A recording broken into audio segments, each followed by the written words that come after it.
Thousands of people recently gathered in Washington to take part in the We the People March. More than 10,000 people participated. I just got a sense that people wanted to do something, get away from their computers and show that they wanted to fight for our country. So what I simply did was organize so people would have the ability to show up and march. Amy Siskin is the organizer for the We the People March. I caught up with Siskin prior to the event. We're marching because we the people are reminding our elected officials they work for us. Both parties. This stuff is happening, you're doing nothing about it.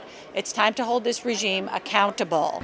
65 We the People marches were held across the country on Saturday, September 21st, including in New York City, Chicago, Atlanta, San Francisco, and St. Paul, Minneapolis. It turns out that both Democrats and Republicans are speaking out against the Trump administration. 65-year-old Nancy Wade says she marched for her grandchildren. I thought we won all our women's rights back in the 70s. I also have 4 grandchildren, and I want them to have a planet. I'm sick of old white men telling the rest of us we're not good enough and what we should be doing and thinking. This is in some ways even a nonpartisan march because we are demanding accountability and reminding our elected officials we didn't work so hard to elect you in midterms so the next day you could show up and start planning for your re-election in 2020. We elected you to hold this regime accountable and to use the checks and balances of our country because our democracy is in danger and our values are in danger. She explained there were various objectives for the We the People marches across the country. The reason for the march is very broad. We've purposely kept it broad because people care about a lot of things. Some people want to see Trump impeached. Other people care about kids in cages, about gun violence. We're also really interested in registering to vote. We have head count here and at many of the marches around the country. We care about the environment, too, on the heels of yesterday's climate strike. But people want to show up for a whole host of reasons, but primarily we want accountability and we want our elected officials to see us en masse and remind them, you work for us. The massive crowd marched down Pennsyvania Avenue to the U.S. Capitol. This is the first march I have formally organized. I keep a weekly list, the Weekly List website, and I do a podcast that tracks Trump's authoritarian regime and what they're doing to take away from our democracy, and we're the frogs in water coming to boil degree by degree, and we are boiling. And if we don't do something now, we are like on the precipice of losing our democracy. Barbara Jodebir says she was glad to march alongside people who care about America and want to make a difference. I'm out here today because it seems as though every day there's new outrageousness by our president.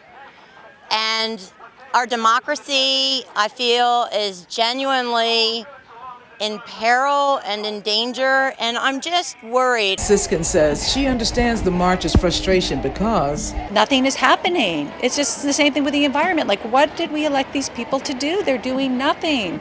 With gun violence, even if 92% of Americans are for background checks, they don't do anything. It's not acceptable. So, for us, that's why we wanted to leave it broad, or I wanted to leave it broad, because people are going to show up today that care about a lot of different things. You'll see the signs down there. There'll be signs for impeachment. There will be signs for like a whole host of different things for the environment. We just wanted to facilitate people being able to take to the street and get away from your computer and do something. I questioned her about her thoughts on the phrase, we the people. When I started doing the weekly list that I do every week, starting in November 2016, and I have a book about it, I went to the home of my heroine, Eleanor Roosevelt, and that's where I drew the inspiration to actually start doing the weekly list. That she said back, this is in the time of the Depression era, our government works for us, for we the people. Dijon Johnson says things in the U.S. appear to be chaotic under Trump's presidency. I feel like Trump could be better in a lot of ways, but as a people, we have to change ourselves first. You can't blame him for everything when, as a people, we're supposed to make change happen ourselves. So I support that, but at the same time, it has to happen with us too.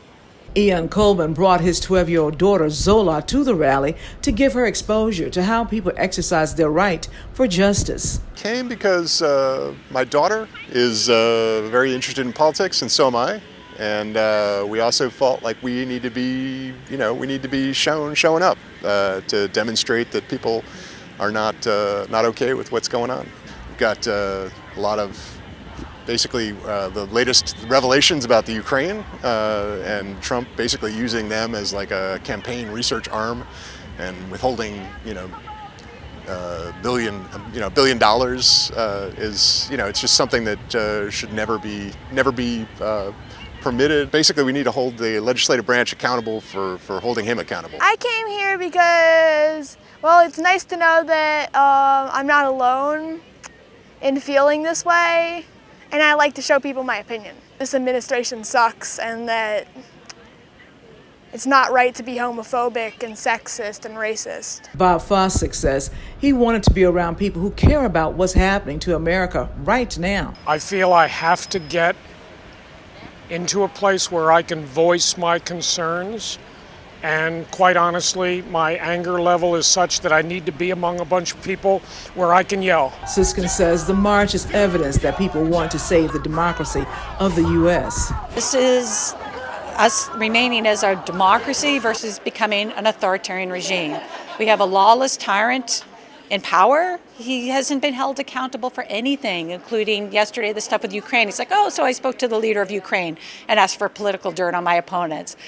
This is what we're normalizing. I'm here today because I don't think that this administration represents the people. Glenn Purnell is a Vice President Mike Pence impersonator. I think Donald Trump and Mike Pence are completely out of step with Americans on a number of important issues, including passing sensible gun laws, protecting a woman's right to make decisions about her own body, achieving equality for LGBTQ people, humane treatment of immigrants and refugees. In Washington, Elaine Rackley for Breaking Through News.